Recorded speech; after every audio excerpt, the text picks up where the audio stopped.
Walla Walla is located at the base of the Blue Mountains in the southeast corner of Washington. This has become a leading wine region, especially for Bordeaux varieties. Settlers first began growing grapes in this region in the 1850s, but it was not until 1977 that the first commercial winery would be established. The Walla Walla AVA, which encompasses the valley and spans into Oregon, was established in 1984 with just 4 wineries. One of those early wineries was L'Ecole No. 41. Baker and Jean Ferguson founded L'Ecole No. 41 in 1983. Today, the winery is a third-generation family-owned winery. Baker and Jean's daughter Megan and her husband Marty manage this winery, which is one of the most well-known in the region. The tasting room, winery, and offices are located in the historic Frenchtown School, which gives the winery its name. We visited Walla Walla, and Constance Savage, the general manager and COO of L'Ecole No. 41, took us on a tour of the estate vineyards. Located on the Oregon side of the state line, their estate vineyards are part of the Savine Vineyard Complex. The Seven Hills Vineyard is planted in wind-blown loess soils. These soils are mineral-rich and were brought in by the Missoula floods. Constance drove us to the gazebo in the middle of the vineyard that has a beautiful view of the property. Sitting in an elevation of 900 to 1,100 feet, the vineyard is certified sustainable and is high-tech. SAP monitors dot the vineyard, monitoring sap flow, which allows them to monitor the vine's need for water in real time. Marty's back. He'll be sampling fruit today all around the state and out here as well. Gotcha. So these, these little white machines. Yep. Yes. Fans for out in the vineyard. Yep. So those Do you have a lot of problem with frost here, or we can do. We don't have a lot, but when we have it, Right, because your elevation here, you it's sit really fairly more the high? It's really more the latitude. Oh, gotcha. We're so northern that we can get a late spring frost or an early fall frost. Right. And those inversion machines will just raise it up a couple temperature at the ground. Right. Which is sometimes just enough. Yep. Yeah. So this is a wind-blown loess vineyard. You can see that dust. So a very, very, it's not that deep, the loess here, but it's deep enough to be considered the main soil of The main soil. Right. Yep. Underneath it, on the lower elevations, is alluvial flood silt. And then on the higher elevation, then it would go straight into basalt. Gotcha. Yeah. New plantings here.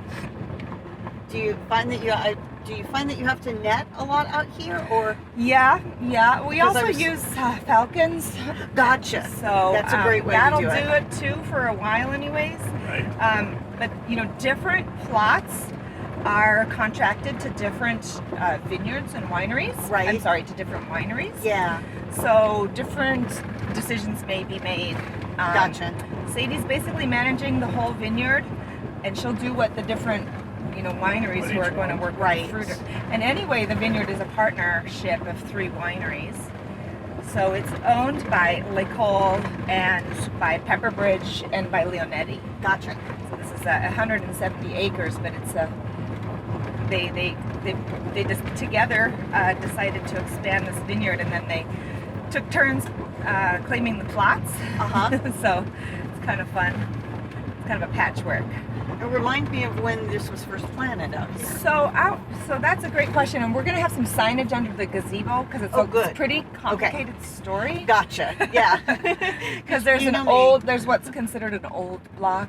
Gotcha. As well, which is actually not even part of this. It's across on the flat area over there. So it's really, so that was planted, and people refer to that as the planting date, which I think was 89. Gotcha. But this vineyard was developed later, so.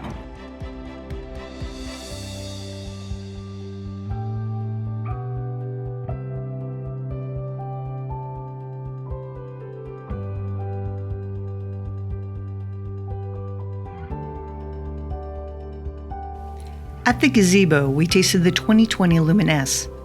This wine is their white Bordeaux-style blend of Semillon and Sauvignon Blanc from the Seven Hills Estate Vineyard. This blend goes fast, so if you want to taste it, plan to order a bottle when they release it each year in early summer. the Seven Hills Vineyard right now? Yep. We're and right then smack in the Ferguson middle. is south of us. It's right there. Oh, Yep, gotcha. south of us. Yep. Okay. So it's all, as you can see, a north-facing slope. Yeah. Because we're in this bowl of a valley, Gotcha. which is like a triangle, sort of. The winery is basically over there in this whole open flat area where you won't find many vineyards over No, there. there's not. There is a Woodward Canyon's vineyard is up there. Right. And that's really why the perimeter of the Is is just to capture include them. Woodward. Yep. Gotcha. Which is a volcanic canyon with a little heat trap that somehow they are able to do amazing fruit there, but Gotcha. all the rest of this area is just no-go. Gotcha. So When you have a heat trap, I mean, that's good yeah, for the varietals exactly, up here. That and makes it's sense. a volcanic outcropping there. On our way to the vineyard, we stopped to visit the Ferguson Wall. This was a quarry that was used to mine the basalt soils that were used for roads within the Sevine vineyards. This wall rises 50 feet at some points, and you can see the layers of lava from 50 million years ago. Oh, this is the cross-section of the soil under the vines of Ferguson. And this goes down miles and miles. Wow. And sometimes you can find in the wall, you can find a boulder. Actually, I'm sure we'll find one. It just pulls apart. So that's how the vines can get through there. And it basically erodes in between it. It degrades into this like iron-rich Right, soil. you can see the red on it Yeah. from the iron. So where it's all this orange and red is really because of the iron that's oxidizing there. Right. The white is the calcium's caliche. So Oh. there's calcium in here. There's manganese, magnesium, lots and lots of minerals. So that's why Ferguson has this sort of mineral crunchiness in a way. Yeah. It finishes like with this real graphite, makes it feel really clean, really tight. At the same time, it's very aromatic. So there's layers of them that goes on. And in each layer, there will be these veins that go up. That's why we call it vein. Ah, So gotcha. there'll be these veins that were really air vents that would have gone up to let out gases. And then that also, the water now can go down through those. Right. You know, this is not, we're seeing it here, but it's all over in the ridges. So there's places where water can get down into the soil and filter through it. So where it would cool quickly, as I said, it would fracture. Where it would cool more slowly, you'll get those big columns or the boulders and Right. such. So it would depend on how close to the surface and that particular flow. So you could see how there's darker ones, and Yeah. lighter ones. No, I was just looking at that going, yeah, you can So there definitely, wa- once it you start wasn't- looking at it, you see the color differences. Yeah, it wasn't up, you know, it's underneath all of eastern Washington. Right. But in certain places it's kind of like jarred up Yeah. and become ridges that are up. So underneath everything in eastern Washington is that. And on top of that is alluvial flood silts Gotcha. from the cataclysmic floods from Missoula. Right. Oh, that's so cool. Yeah. Where the different, basically now water can get through, but I mean water would have gotten through before it was cut. Right. And basalt really doesn't hold anything. It's kind of No. like gravel. Yeah, that's It feels like with it being soft that it would hold a little bit. I guess it's too I porous, guess so it on just the goes right tiny through. shelves of little tiny rocks, there may be Right. something that gets Right. You can see the less Yes, on you can top see the here. less. Yeah, so it's not so deep. As the further you go up, the less deep it is. So we have some wind blocks here, Oh, right, because you're sitting right at the top of the ridge. and these we replanted as well. But this is a sacrificial line of grapes that are Syrah. This is Syrah. Gotcha. And Syrah can live through wind, and it's Right. a wind break basically. And it's also does a lot of foliage too, which gives you a good windbreak Can that do, way. yeah. They don't set up so much foliage up here, but if we leave it to do it. We Yeah, you don't do leaf a pull. leaf pulling or Right. anything, so gotcha.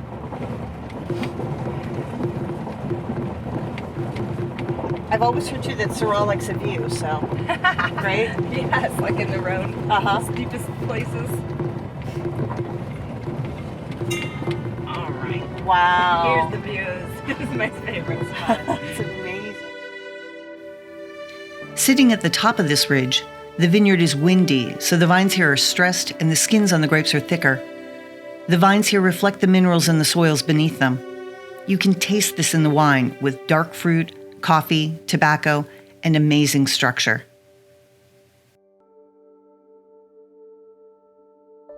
After spending a year working with L'Ecole No. 41, tasting and pairing their wines, we had the opportunity to do a component tasting, which included several of the varieties that are blended into their Perigee.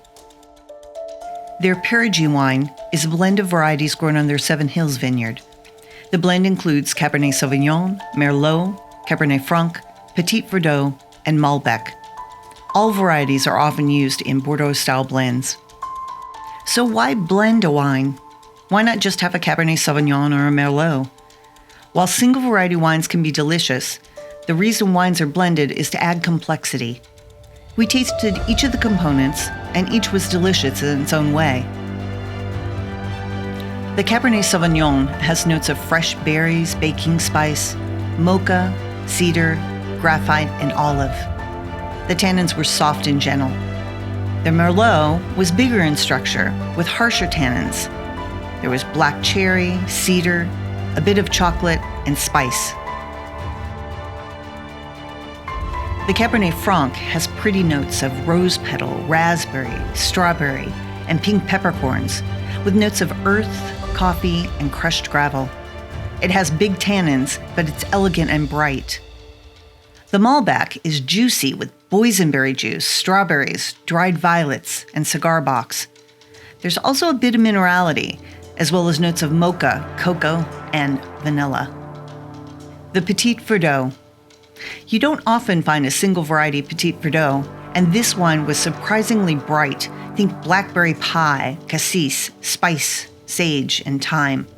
This wine also brings great acidity. At the end, we tasted the Perigee, the blended wine. After all the oohs and ahs on the components, we were blown away. The sum was so much better than the parts. Remember all those different aromas and flavors we spoke of in each of the varieties? Now imagine them layered into a single wine. Each time you return to the glass, you get something new. When they are blending this wine, they are looking to balance the acid and the body. Also, the different varieties will hit your palate differently. Marty said the Malbec brings the mid-palate to the blend. While you might have enjoyed the blend without the Malbec, the weight that it brings to the mid-palate fills out the wine and rounds it out in your mouth. The Cabernet Franc adds those beautiful floral notes, and the Petit Verdot adds acidity. You see where we're going here. Michael and I went back to taste the Perigee and the components again. When we tasted the Perigee, the aromas felt as if they overwhelmingly came from the Cabernet Franc and the Malbec. The nose was full of the juicy fruit of the Malbec and the elegant notes from the Cab Franc that I find to be floral, and Michael picked up as sweet jerkin pickle. So we did a blend with just those two. It smelled wonderful and tasted delicious, but it was lacking structure and tannins. Michael added a bit of the Petit Verdot, which increased the body of the blend, making it fuller and weightier in my mouth, but a bit flat. These components were lacking the structure and tannins that the Merlot and the Cabernet Sauvignon brought to the blend. I also found that the Cabernet Sauvignon and the Merlot increased the acidity of the blend. Without those two, the wine, while rich, was a bit flabby. We were tasting this wine in its youth. This was only released in October of 2021. And this wine does have aging potential thanks to the tannins and acid the Cab Sauv and Merlot bring. While I understood the blending process, doing this firsthand was enlightening. If you ever have an opportunity to do a blending seminar at a winery, do it. It will give you a new appreciation for that bit of art in your glass. Over this past year, we worked with a group of wine writers and L'École No. 41 to taste and pair much of the winery's portfolio of wines. We thought we would share some of these pairings with you. This is a breakfast, lunch, dinner, and dessert journey that I hope you will enjoy. This past May, we did an online tasting of the L'École No. 41 2020 Old Vine Chenin Blanc with Marcus Raffanelli, the L'École No. 41 winemaker. When asked about his favorite pairing with this wine, Marcus told us, French toast. It's really good with French toast. So we chose to pair this wine with breakfast for dinner. This Chenin comes from old vines in the Yakima Valley. With these old vines, you find less variation year to year, as the roots are deep in the soil and less affected by the weather. This wine has notes of nectarine, honeysuckle, citrus zest, yellow apple, elderflower, and chalk on the nose. As you swirl it in your mouth, you find additional tropical notes, like kiwi. We made French toast with a dollop of ricotta, honey, and thyme, topped with raspberry, kiwi, white peach, and nectarine.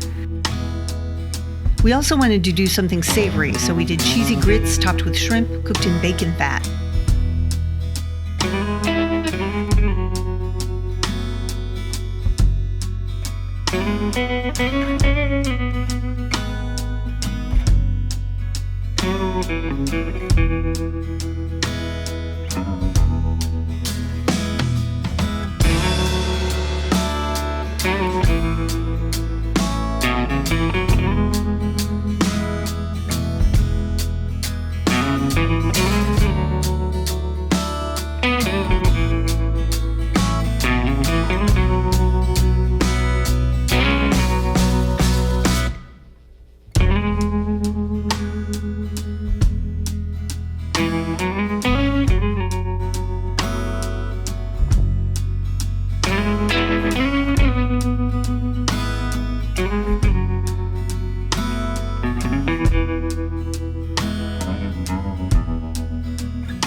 The Chenin Blanc contrasted the shrimp and grits, and the acidity in the wine cut through the rich fats of the dish, and the wine brought out the sweetness in the shrimp.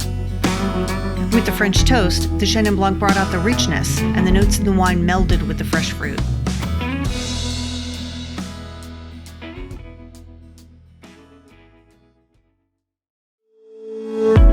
In July, we paired another of the rare white wines from Le Col No. 41.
Our hand roll with smoked salmon with fresh dill, a spread of cream cheese and goat cheese to pull out the notes in the Sauvignon Blanc, cucumber, carrot, microgreens, salmon roe, and flying fish roe. The weight of this wine paired beautifully with the salmon, and the Sauvignon Blanc did indeed cause the goat cheese to pop. Put the glass to your nose, and you get blossoms, soft Meyer lemon, apple, pear, lilikoi. The wine is dry, but it has beautiful fruit, bright acid, and body. Luminesse is an estate white wine from the Seven Hills Vineyard. This is a traditional Bordeaux-style white wine made from Sauvignon Blanc and Semillon, aged sur lie.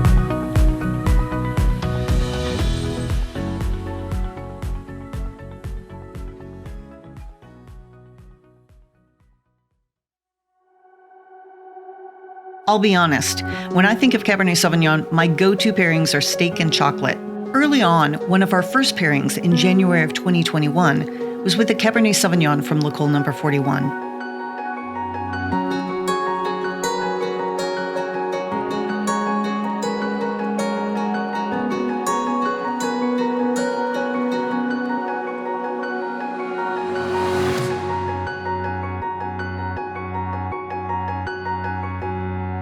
This Cabernet has notes of coffee, cinnamon, tobacco, forest floor, cocoa powder, baking spices, and bruised mint.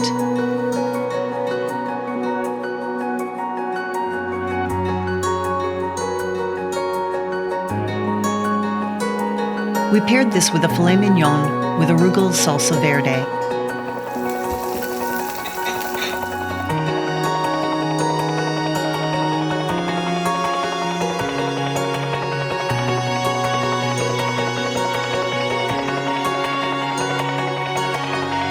And finished our meal with homemade chocolate truffles. The truffles were made with dark chocolate, half and half, and wine.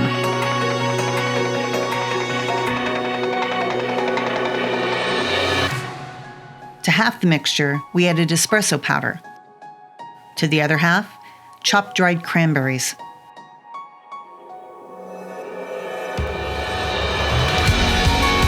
The espresso truffles were rolled in cocoa powder, the cranberry, and ground pistachios.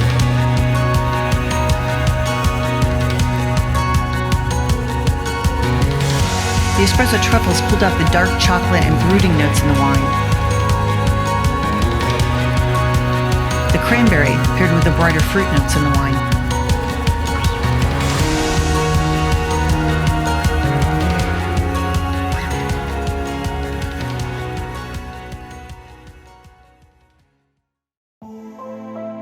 Le Col No. 41 refers to their Cab Franc Merlot blend as their estate right bank, as it mimics the blends that you find on the right bank of Bordeaux. It has notes of red fruit like currant, cherry, and plum, with bits of licorice and eucalyptus. Then you find herbal notes like fresh rosemary and thyme, spice notes, and cedar.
We paired this with beef roulade filled with spinach, shallots, and mushrooms, as well as melting potatoes.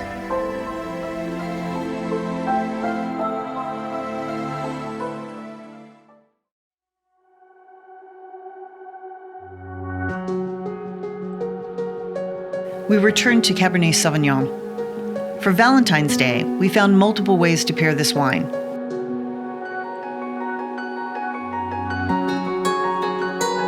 From burgers and corn chips with bacon jam,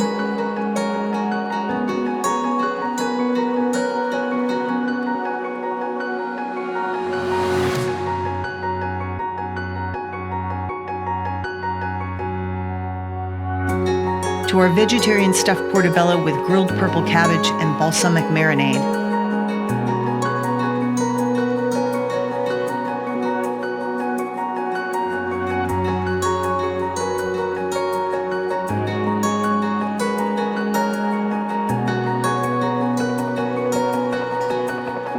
To finally, our steak with gorgonzola sauce and cheesy polenta with an arugula berry salad.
We finished this off with a chocolate tart with forest berries.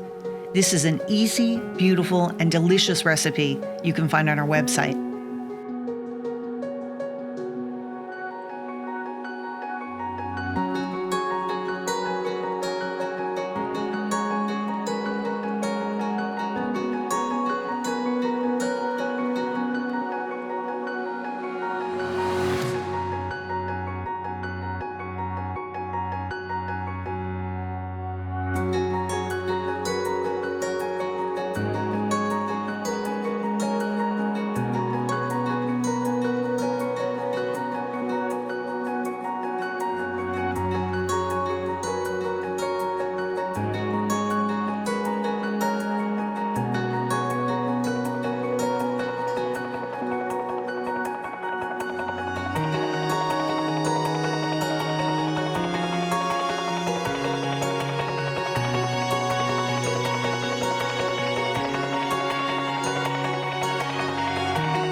Several of the L'Ecole No. 41 wines are widely available, so look for them locally. I do also recommend visiting their website, where you will find additional wines that are delicious and not as widely distributed. While this ends our current exploration of the Walla Walla Valley, there are many more wineries to explore here. You'll find more information on Grape Chronicles. And don't forget to check out our Lucola Extras on YouTube. Next, we are on to California to explore the Napa and Sonoma regions. As always, thanks for joining us on The Scenic Route.